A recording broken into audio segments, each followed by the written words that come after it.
the Chinese people did not choose communism. No, The communism came to China in 1921, okay, Yes. and enslaved the Chinese people. If you wanted to see what Chinese people could potentially become with the rule of law and with the freedom and democracy, just look nowhere than Taiwan. Yep. Okay, that's the Or- future Yeah, of the Chinese people without the Chinese Communist Party. absolutely. And that's one of my big concerns.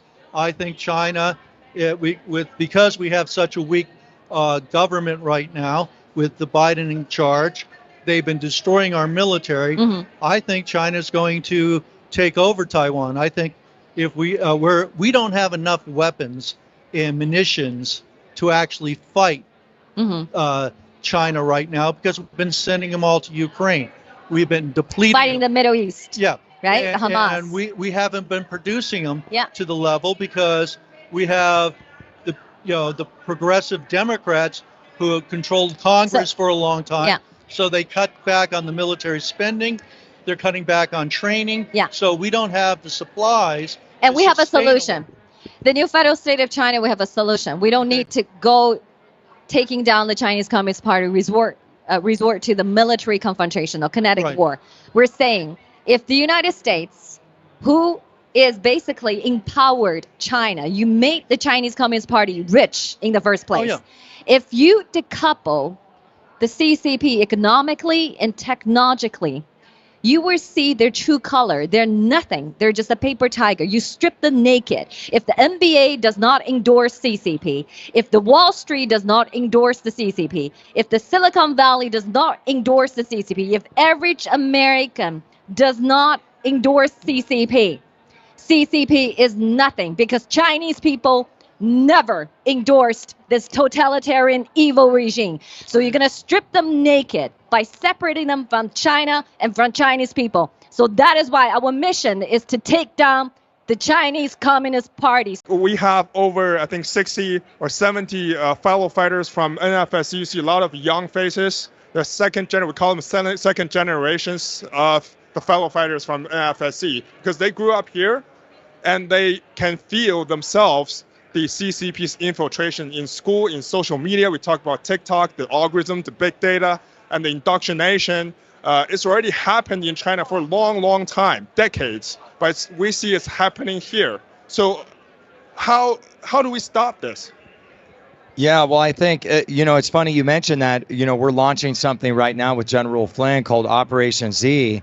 And I think what we have to do is start to get kids, ages 13 to 25, to talk to their demographic, their group, and just speak truth. I think we have to get out of the way of whether it's Trump or Biden or red or blue or Democrat or Republican, and just talk about biblical truth, but talk about constitutional truth. And a lot of these kids are growing up in these soft environments. They're going to school. They're getting these pornographic, illicit messages and books. And so I think the strongest thing you can do when you want to win somebody over is have somebody relatable present an idea that they grab onto, and then they capture that idea and they actually think it's theirs. Yeah, no, you're exactly right. I'm thinking about what you asked. I'm friends with my congressman, Mark Alford from Missouri, and we were talking one time, and he said China has their tentacles in everything. And he said by everything, I mean everything. They're trying to infiltrate everywhere, not just in the United States, but all over the world. And it's time that there's a change agent. His organization, our organization, is called 1776 Forever Free. America had a 1776. It's time that China has theirs. Yes, absolutely. That's so beautiful because one concept everyone needs to understand is that the Chinese people never had a chance to vote for their own government, right? CCP does not represent the Chinese people, and the CCP is the enemy, in essence, of Chinese people and people of the world. Speaking of the evils of the Chinese Communist Party, one of the things that they look to do when they destroy a country, which they're looking to destroy America and conquer the world, so to speak, is they want to weaken society. They want to attack men, psychologically, misinformation campaigns all over. They attack the nuclear family. And of course, they attack religion. It's become more and more mainstream to we're seeing, unfortunately, atheists being more popular among society. What's your take on that in our society and the attack on religion? Seeing all of that in the UK in particular. We have a massive problem, actually. Our academia has been taken over by the Communist Party of China. In fact, most of our universities are making most of their money from China now, to the point that they are beholden. Our parliamentary system, we have Chinese spies in our political parties. And this is all out there, but no one is doing anything about it. The UK government does the opposite. Instead, invited the Chinese Communist Party to invest in our infrastructure. Our 5G network was almost installed by the Chinese Communist Party, which would have meant they would have had a backdoor to everything in our country. We asked them to install our nuclear power plants. It's like, how stupid can we get, asking our political enemy to install the most vulnerable parts of our society?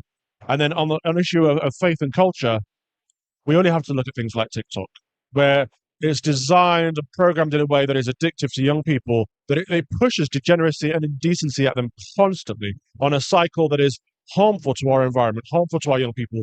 It is anti-family, it is anti-faith, it is anti-Christianity, it is anti-Britain, it is anti-Western. And then we look at the Chinese alternative, which is very wholesome, has time limits as you scroll through, it shows DIY and family values. They are undermining our culture. It's cultural subversion, and it's on purpose.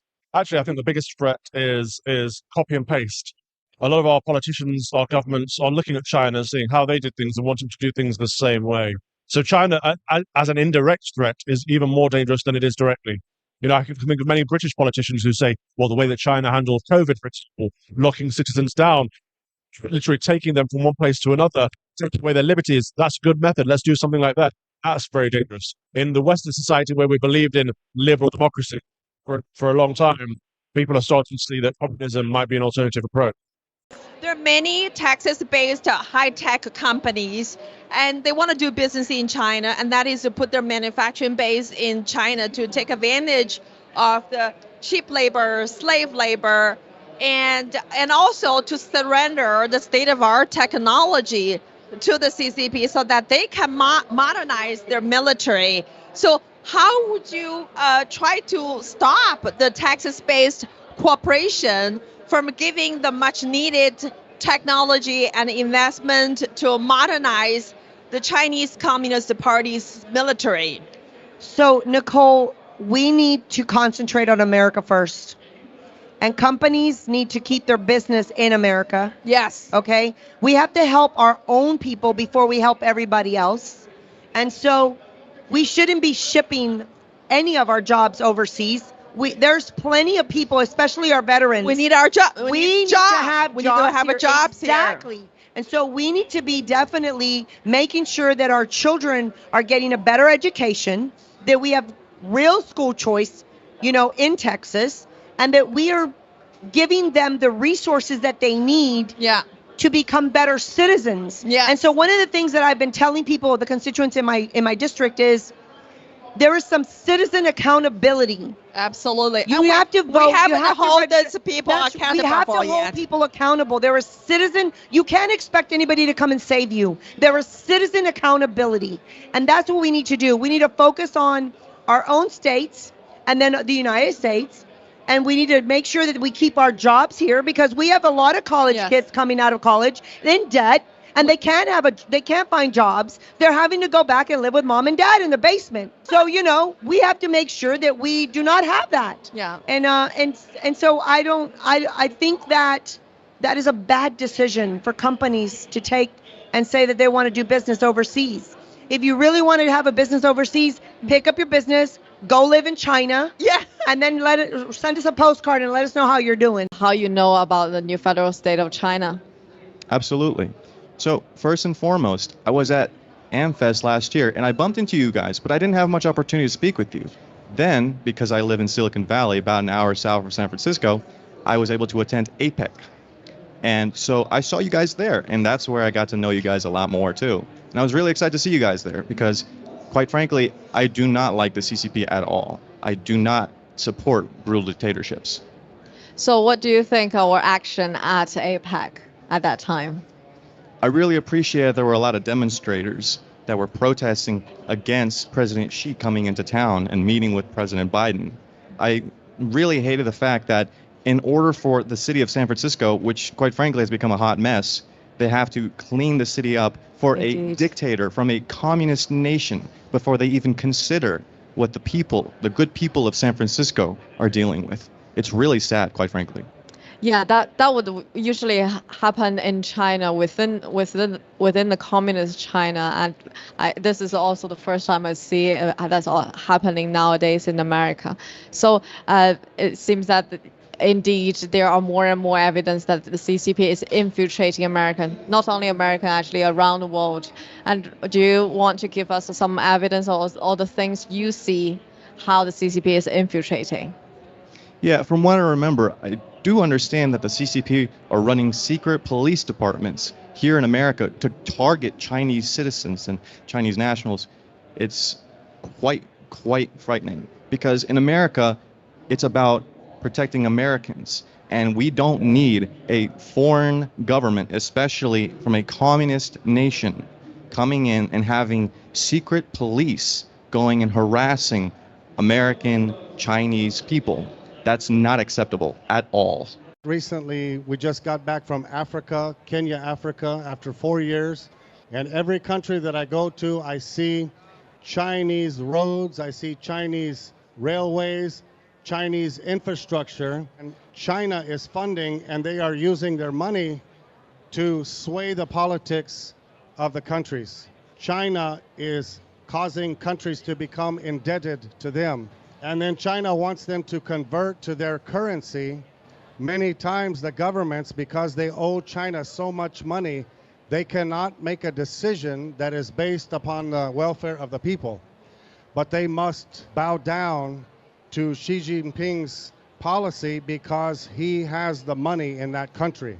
We, as Americans, have been influenced by the Communist Party of China, not by the Chinese people. We are buying cheap products, very inexpensive products. So we have been influenced because our American dollars are going to fund Xi Jinping's regime. We are funding the CCP through American dollars. Big supermarket chains are buying all kinds of products from China because they are very cheap, very inexpensive to buy, not realizing that many of these products are made by slave labor. We have not been educated as to the Communist Party's regime. School kids, I grew up not understanding the ideology behind Communist Party. So I've had to learn this on my own by traveling. And it's even worse when the app like TikTok is, controlled by the CCP, right? Mm-hmm. They're brainwashing our younger generation. It's a propaganda tool, right? And the stuff that they let our younger generation see in the Western world is just, brainwashing, right? A form of brainwashing. It is more than brainwashing. Yeah. It's purposeful destruction of the mind, 100%. Right? Because brainwashing, you can tell people to do what you want, you can control people, but this is more than that. It's more than just telling someone what to do. It's actually destroying their ability to have intellectual thoughts. And so I created an account, and I made the account. I generated it so that I was, when I picked my age, 10 years old. It took me 5 minutes of scrolling to find a girl in a bikini dancing. But if you go to the CCP, the TikTok Chinese version, you're filled with people who are farming, people who are scientists, people who are working hard and serving their country, military. You don't get that on TikTok in America. Yeah. Because the Chinese government is purposefully strengthening their own people while weakening ours, and we're allowing it to happen. Just because Byte was sold a little bit ago to another company in America doesn't mean that the Chinese government still doesn't have their hands on the company in America that's hosting the data. 100%. And what do you think needs to be done right now regarding TikTok and all those other Chinese spy? Frankly, get rid of all social media, everything altogether. They're all terrible. Oh man, I'm losing my voice. I've been speaking so much. It's only day 2. No, social media as a whole is one of the biggest destructive factors in our society today. Yeah. I'm seeing it with everything because what used to be, I'll give dating as an example, right? We're 22. It's near impossible to find a woman because what used to be you competing against all the men in your local area for the girl is now you competing against everybody and their highlight reel on social media for the girl. So social media as a whole has destroyed people's ability to form intellectual thought, form meaningful relationships, and grow as humans.